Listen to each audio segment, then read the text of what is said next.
about people. It's about issues. It's about us. VW Conversations. Usahang katungod, usahang kinahanglanon. Pag-iristorya ita ang kinahanglan ng pag-iristorya. VW Conversations.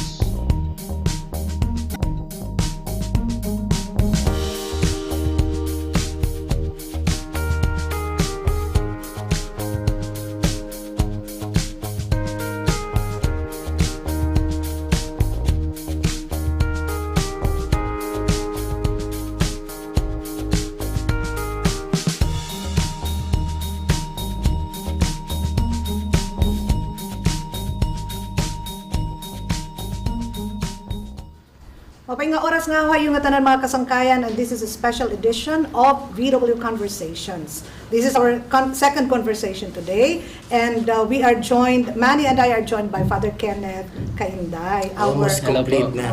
the manager of DYVW AM radio station. And para haton nga tanan nga mga mamarati, we are live on our cable TV in Borongan. We are live on our AM radio 1368 and on YouTube, Facebook, Instagram, Spotify.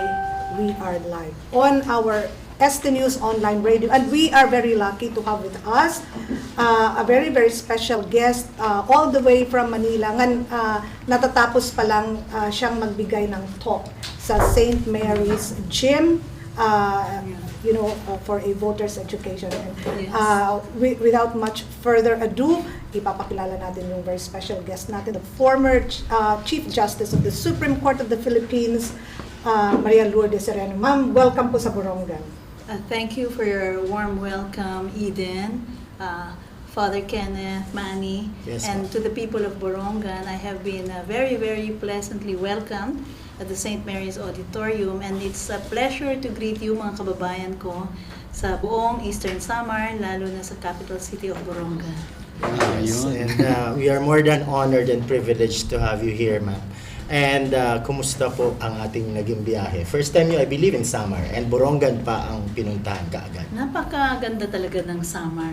I was actually thinking along the way, sana naman talaga meron talagang spot-on attention sa Eastern Samar kasi ang daming potential eh. Yes po. Siguro yung it's really time for us to break free of yung conceptions natin about who we are and tell the world that look, this is God's gift to the people of Borongan and of Eastern Samar.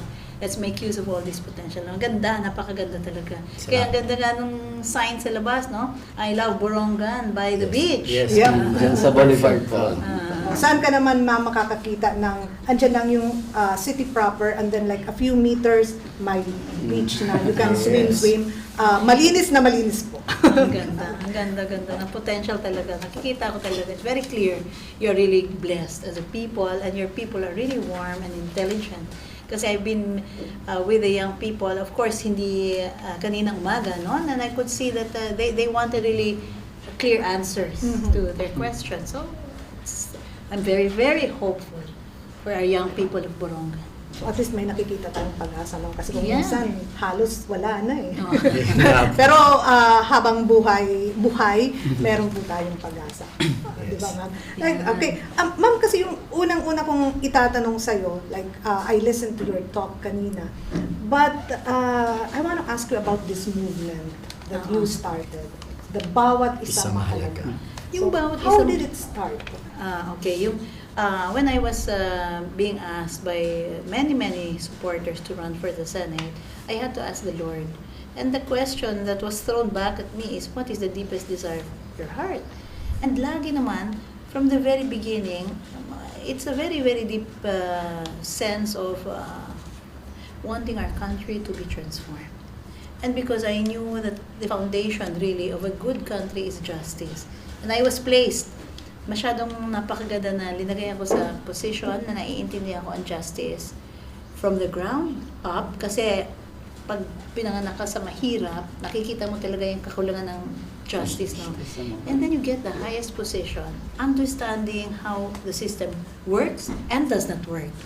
And having had the chance to reform the system, ang dami naming reform programs na i-launch, and many of them really brought a sense of satisfaction that things are moving fast, especially for those who are terribly prejudiced. Lalo yung mahihirap, the poor who comprise 98% of our detention prisons. Ibig sabihin, wala pa nga conviction. Oo. Ang talaga sila. pa lang. 98% sila. So, Poor. it's so lopsided against the poor. Yung palang may injustice na. May injustice na eh. Parang nag-discriminate sa class, di ba? Oo, kasi they can't afford lawyers. Yeah. So, itong nangyari, when I asked, the question back is, what is the deepest desire of your heart? The deepest desire is to see our country transformed. I think so many Filipinos have that as their deepest desire.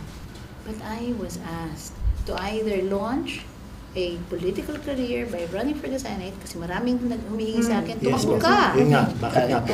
Oh, there was a clamor, ma'am. Or do what I really want, which is to talk to everyday Filipinos, show them from the Bible, from life experiences, from their own sense of what their role is. Ang ganda ng plano sa'yo ng Panginoon. If you're made in the image of God, stand on that.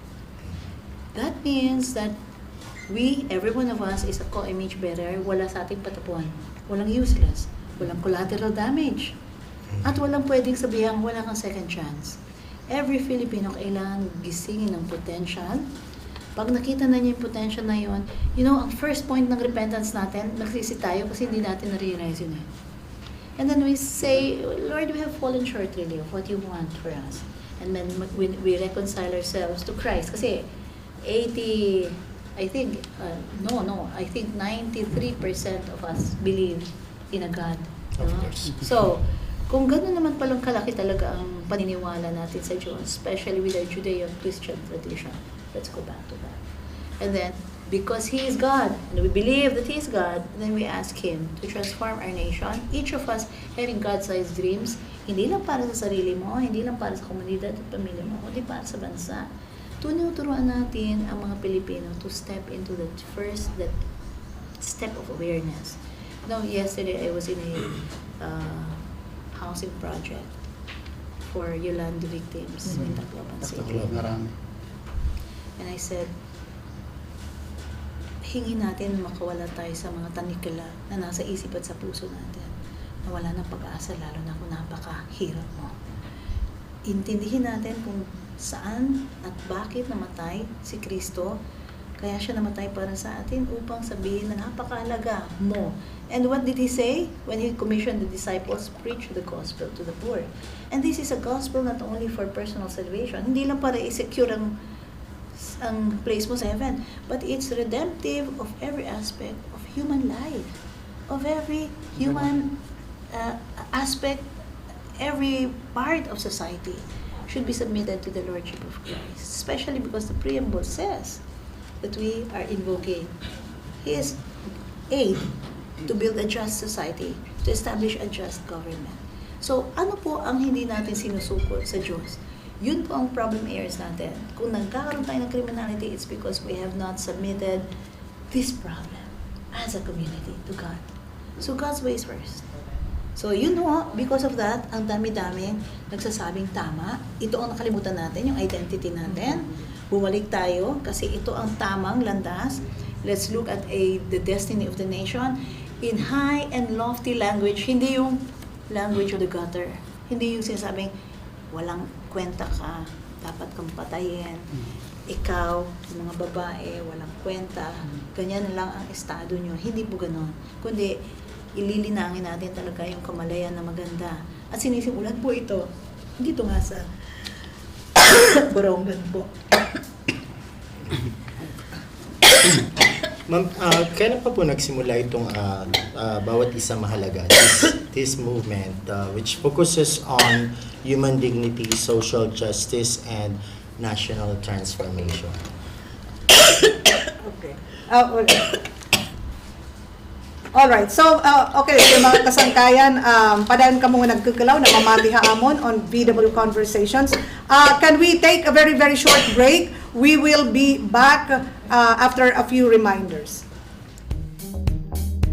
VW Conversations. It's about people. It's about issues. It's about us. VW Conversations. Usahang katungod. Usa ang kinahanglanon. Pag-iristorya ita ang kinahanglan pag-iristoryahan. DW Conversations.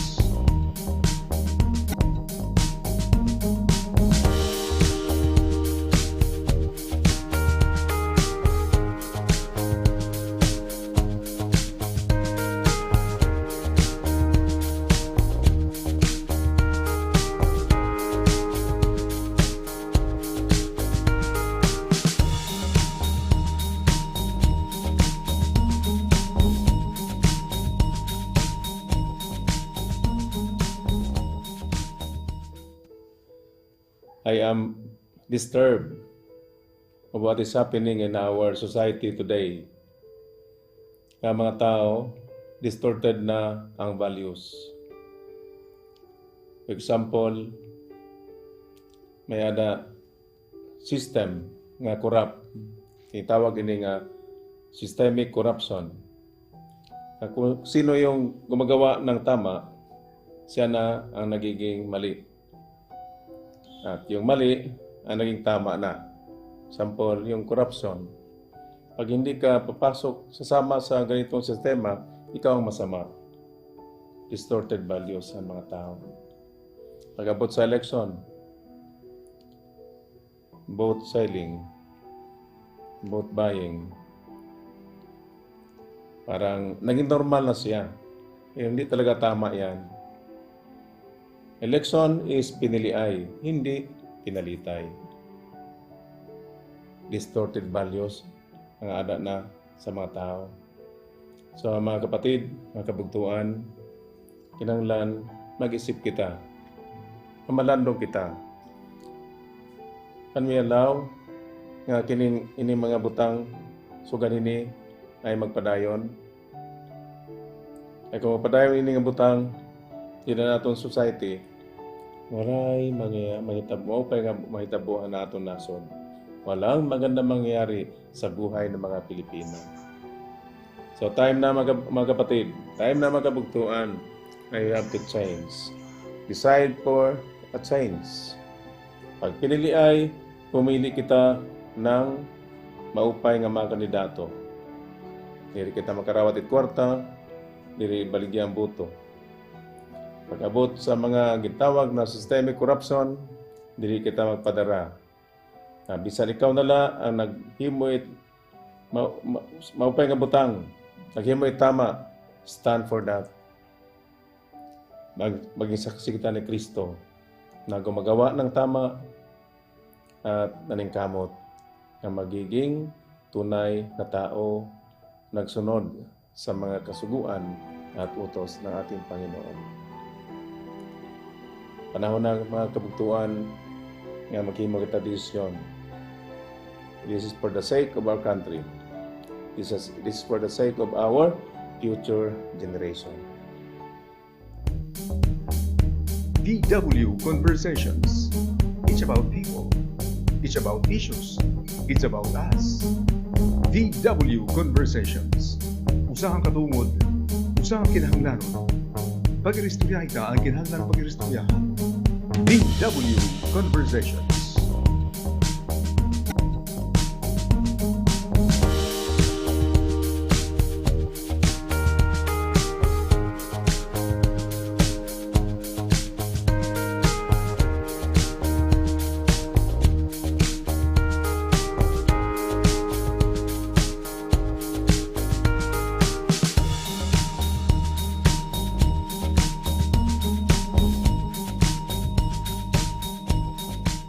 And we are back on the special edition of VW Conversations. Thank you very much itong aton mga viewers who are watching us from all over the world, mga Filipino, mga taga Eastern Samar who are watching our conversation with CJ Sereno, at nagpapasalamat po sila CJ na nandito ka at marami silang malalaman. Okay. Yes, going back, CJ, gusto lang po namin itanong, kailan po nagsimula itong movement na bawat isa mahalaga, which is focusing on human dignity, social justice, and national transformation? Nagsimula kami mag-usap-usap. Actually, ng mga July, tinatanong na nila ako. June, pinapakomit na nila ako. So, June, July last year. So, I decided September. na I will not run. So, in October, we already started specific programs. Meron kaming transformation roadmap. Ang tawag namin, Mannie, dito is 7 R's. Anong ibig sabihin ng 7 R's? 7 R's are the basic principles that will guide our nation. Ang tingin namin, kinuha namin yung biblical roadmap. Ang context nito, everything has to be done in the context of a relationship. Kasi wala naman sa ating nag-iisa lang. Yes, ma'am. Ang foundation natin, relationship natin sa Diyos. Even the Trinity is a relationship. So, having that in mind, we recognize na ang relationship ng gusto ng Diyos sa atin is a redemptive one. Ang ganda ng value natin. Pero mo, ang sabi ni David, "Who is man, O God, that you made him a little lower than the angels?" Mababa lang tayo. For you have, in another part of the Psalms, ang sabi niya, "For you have formed me in my inward parts. You have known me from my mother's womb. And you have ordained all my days from before the foundation of the world." Ibig sabihin ng bawat isang tao, may plano ng Panginoong Diyos. Lahat ng hibla ng ating katawan, ating pag-iisip, hinulma niya. Hindi niya yun gagawin hanggat hindi ang ganda-ganda ng redemptive plan. Ang problema, lahat tayo mukhang hindi natin gustong makinig yun, no? Sarili nating andar ang gusto natin. Imbis na makita, ano pa bang hihingin mo isang Panginoon na napakamakapangyarihan at magbibigay na ng paraan para maiahon ka ang komunidad mo at ang bansa mo sa kinalalagayang estado at iahon upang maging isang marangal, isang makatarungan at isang tunay na progresibong bansa. Yung may kayamanang sapat ang lahat ng tao. Hindi ba napakaganda yun ang pinapangako niya eh, kung tatalima tayo sa kanya. Ma'am, ito bang mga pagninilay, no? And you came up with the bawat isa mahalaga.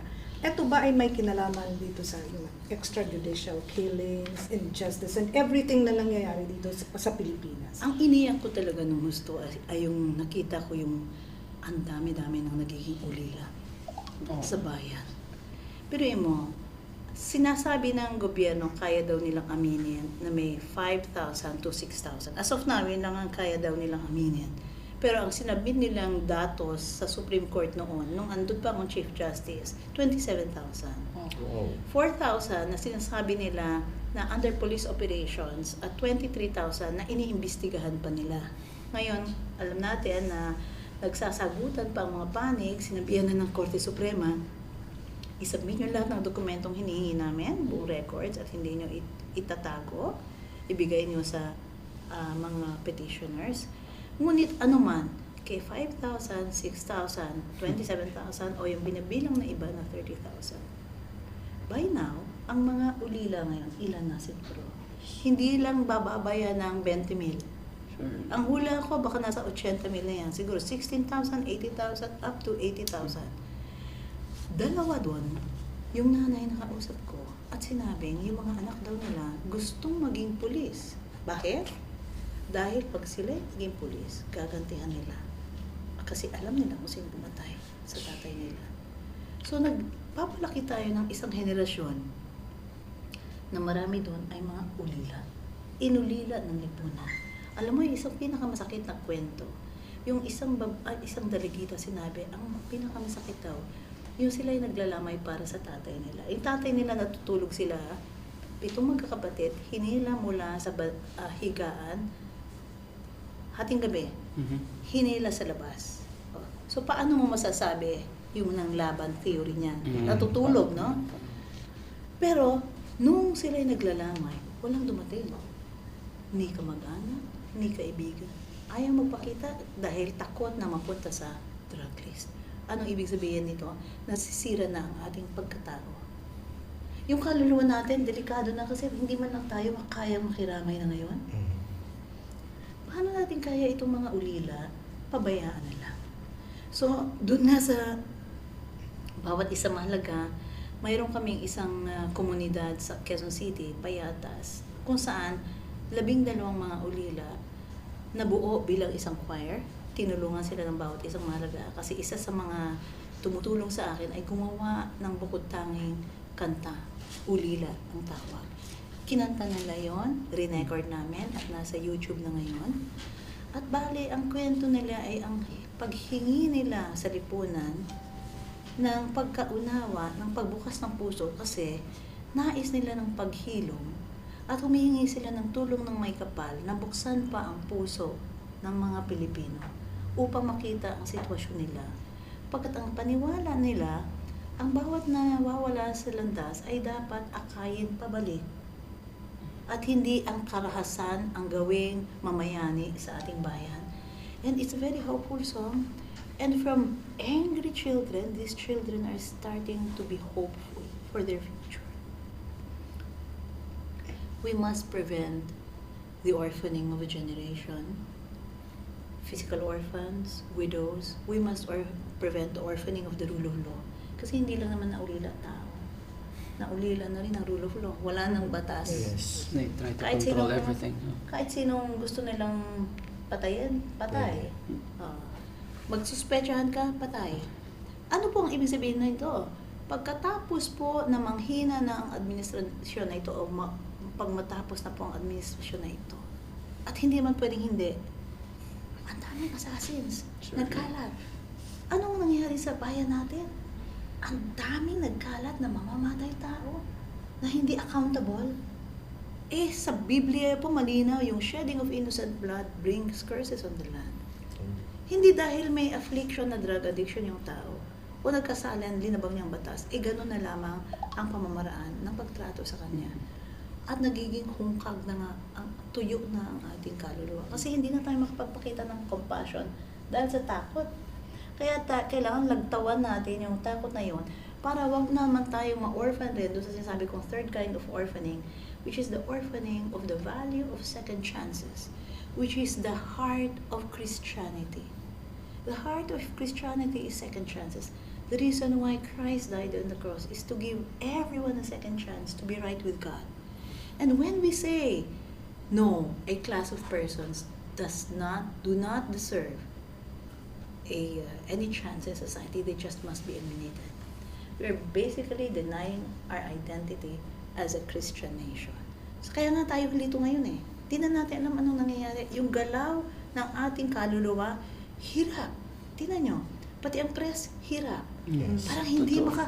parang nabubusala ng bibig natin, parang walang kalayaan ng kalooban natin. Bakit? Dinedeny natin yung identity natin. Anong identity natin? We are a free nation. We are a loving and compassionate people. Kailangan balikan natin yon. Hindi ganito ang pamamaraan na gusto natin. Bakit overwhelming ang takot ng mga Pilipino na sila ay ma-EJK? Good daw. Good yung war on drugs, pero ayaw nila ma-EJK. Bakit? Yung paraan, mali. At dahil mali ang paraan, unjust na siya. Kasi anything na nag-start na magandang intensyon, but unjustly No. implemented Yes. and results in widespread killings is already an unjust war. Parang ibang culture na kahit sa mga bata maririnig mo na parang normal na lang papatayin kita, gano'n. Kasi gumagawa ng bagong culture na Kaya itong bawat isa mahalaga, binabalik tayo doon sa original intention ng Diyos. Let's look to God. This is not politics, but this is about having principles among those who want to enter politics. Yun ang hihingin natin. Ang create natin is a generation of voters who will demand what? Principles. From those who are running for political office, proof that they will adhere to those principles. Good people, morally good people, upright. Kasi kung may mga immorality yan, malaking sabit yan, malaking problema dadalhin yan sa public office yan. Over and beyond kung Hindi ano man. pwedeng i-separate ang private life at saka Wala public eh. life. Christianity is having an integrated life. integral. Kasi if Christ is Lord, either He is Christ of nothing or Christ is Lord of all. If He is God, He has to be Lord of all. How can He be God pag sasabihin mo, huwag mo pong pakialaman ang paano kami nagnenegosyo, kami ang nandadaya. Hindi ganun. Ang Diyos, ang sabi nga sa scriptures, ang kaibuturan ng ating intentions, nakikita niya. At anong hinihingi niya? Sabi sa Salmo, for you require integrity in the inward parts. Meaning, pati yung loob natin, tinitingnan niya. Kaya namang linisin yan kasi kaya nga nandiyan si Jesus. Pero ang masama, pag tinatalikuran natin yung pamamaraan niya, sasabihin natin, hindi, aking paraan ang masusunod. Kung gusto ko mangpatay, mangdaya, magmura, okay lang yun.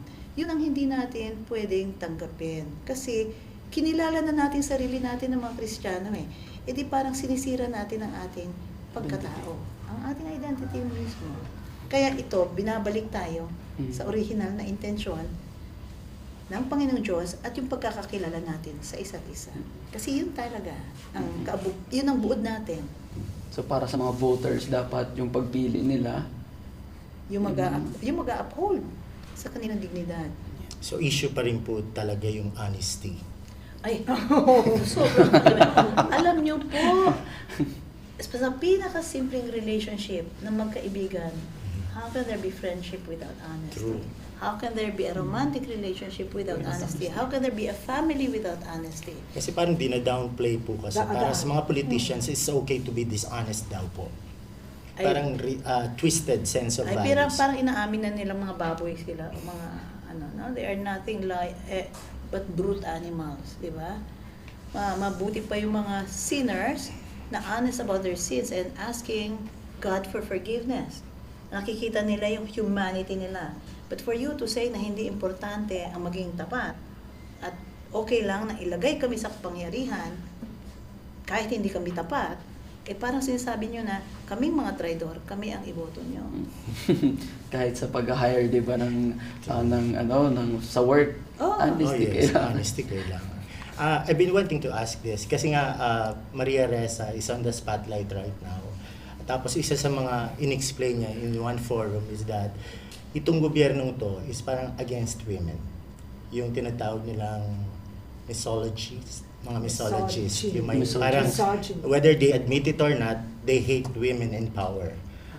Take the case Senator De Lima, sa inyo po, and now Maria Ressa. Hindi ko pa masyadong napag-aralan yung tanong na, kasi parang it can be a coincidence or it can be because many women in this country are very vocal. Posibleng yun. Okay? I don't know whether there is hatred in that, pero ang nakikita ko is kailangan i-empower ang mga lalaki. Yun ang nakikita ko. For men to be equally upfront. Hindi Straightforward. sila. Hindi sila indirect. Yung male leaders natin should no longer be indirect about their stand for integrity. If they believe in integrity, tayuan nila. That should be seen in our male leaders. Marami rin naman ako nakikita gano'n. It's just that ang lakas ng presence ng babae, Na parang akala mo tatabang ng mga babaeng ito. In some cultures kasi hindi mo makikita ganitong kadaming babaeng matatapang eh. It happens that in today's society, ang daming lumalaban na itong paniwala ko, whether you like it or not, itong katotohanan ang nakikita ko. Medyo nagre-react very badly. Yes. Iba yung reaction. Yung leadership nagre-react very badly. Parang Kaya very i-credit tuloy yun na it must be psychological. Well, I hope it's not. Malaking problema ng bayan. It must not be. I hope it's just coincidence. But this is a lesson. Regardless of gender, physical attributes has nothing to do with courage. True. Walang kinalaman ang physical attribute. Maliit, mahina, nasa sa kalooban yan. Kung nandito ay buo, may katapangan. Yung katapangan kailangan ng bayan kasi yung katapangan hindi kailangan ng bayan ay kabaligtaran ng kayabangan. Yun ang kailangan natin yung tunay. Yung lalaban ka, paglalaban mo ang dignidad mo, may bansang malakas, sasabihin mo, ito ang dignidad ng Pilipino. Alam namin, mahina kami sa armas, pero kailangan mong tanggapin na ang buong mundo sinasabing amin yung West Philippines. Yes. Ma'am, tomorrow we will be celebrating World Press Freedom Day. At dito sa Pilipinas, yung media, isa yan sa mga binabatong institusyon. Like, look what happened to Maria Ressa and, the people at Rappler. Sa inyo pong, give us your thoughts on the state of media and press freedom in the Philippines under this administration. ang isang discovery ko sa pag-iikot ko, yung mga kabataan natin, even young professionals, do not realize that there is media that self-regulates. Like TV stations, kailangan ko yung sumunod, anong mga code of ethics nyo, di ba, nasa Truth In. Kami, especially kami. Advertising kayo, under the church kayo, kailangan truthful kayo. Kaya Marami hindi kayong internal ombudsman o yung bantay. Yes po. Ngayon, yung mga major publications, marami ring bantay. Oh, lahat may ombudsman yan, ma'am. Yes. Lahat. Kailangan screen. Alam mo bang, ito ang discovery na dapat niya nating act on. Hindi alam ng maraming Pilipino na ang social media, walang ombudsman, walang Yes. regulator. Kailangan nating sabihin, social media, walang nagbabantay. Ang legitimate, registered media, may nagbabantay. Yes po. Ibig sabihin, you should go on the offensive in educating our people how to spot a pretend broadcaster using Facebook, kinakalat kung ano-anong masasamang balita na fake. at Actually po, naninira. itong station namin, yan yung unang idea ni Bishop na malabanan yung fake news.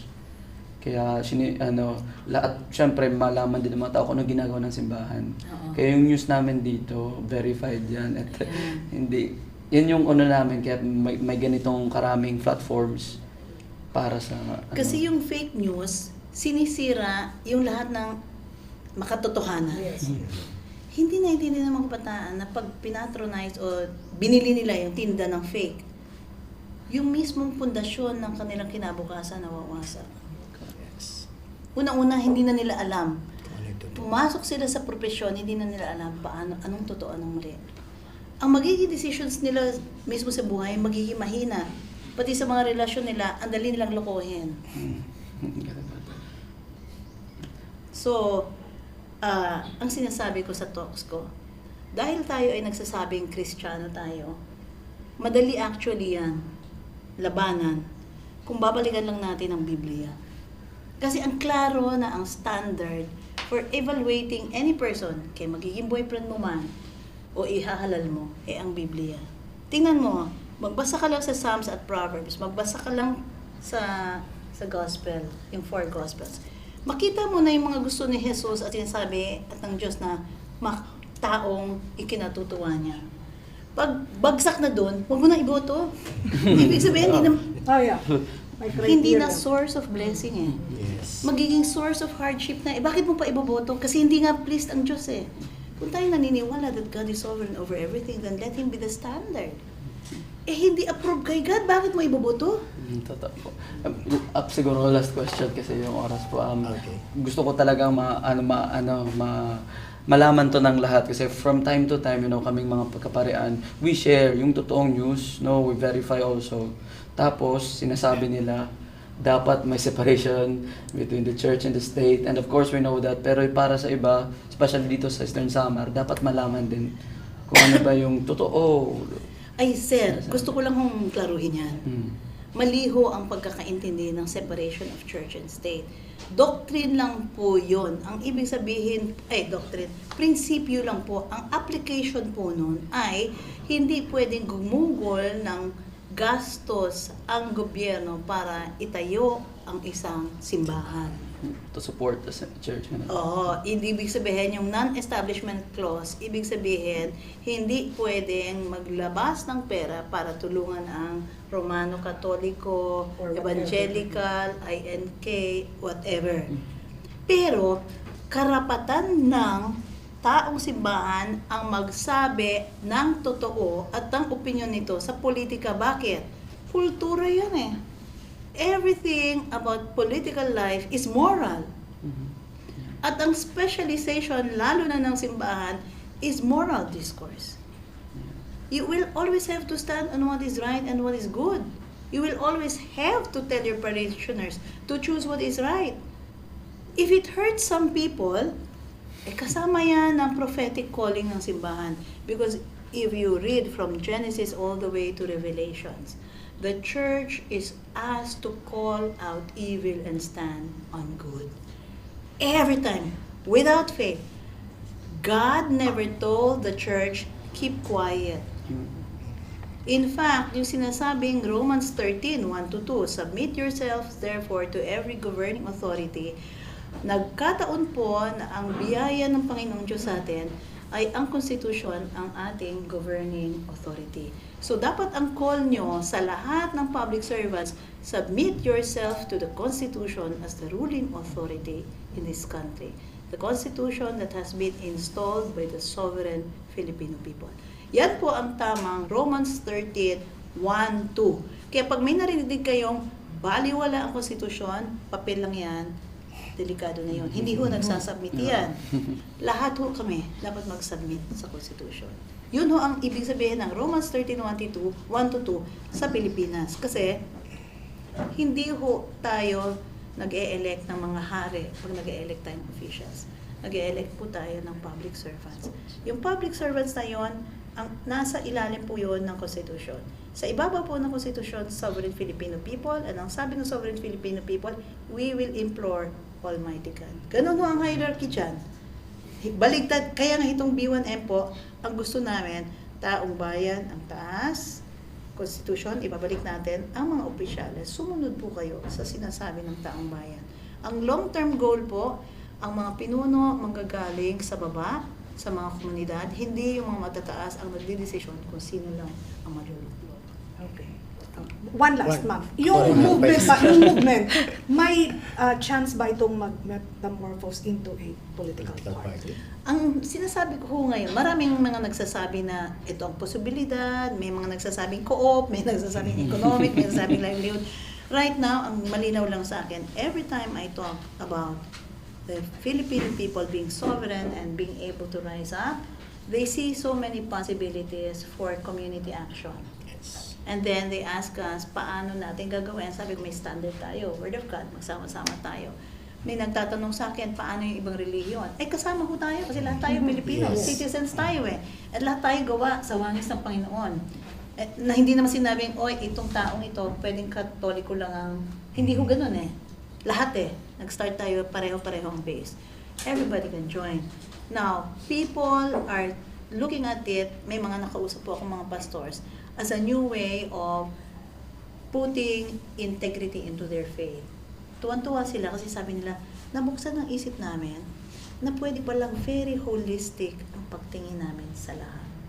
Halimbawa, yung mga problema ng mga OFWs. Sinasabi nila, ang lalim ng hurt, kasi pinag-usapan ko yung problema, ang lalim ng hurt nakaka-affect sa family. Pero sabi ko, look at it, kung sana ang ating bansa ay just, hindi sana nagkahiwa-hiwalay ang mga pamilya. Kung inuna sana ang security ng mga pamilya, yung mga tatay at nanay, hindi sana lilisan. At because of wrong government policies, kaya tayo ganito. Kasi hindi founded yon completely on faithful following of God's word. Kaya, you can look at it principally as a call for awakening. Yun lang po naman sa akin ang nakikita ko. And then communities, sila na po ang bahalang mag-act.